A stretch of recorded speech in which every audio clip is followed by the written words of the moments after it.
دا واقعیا څنګه وشوله؟ دا واقعیا ځای داسې وشوه چې موږ د ډېره خندق څنګه تېر ده دا ځای مین روډ ده دا ځای دغه خلکو چې د اذان په وشي وایي د موټي انتظام یې نه دی د دې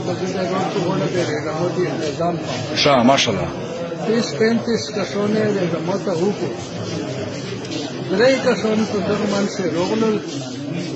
هغه یو ته چې موږ داسې کیلو وچو چټنی اچار ویډیو دمه وته وایو چې موږ ورکو داسې د زوټو په پښه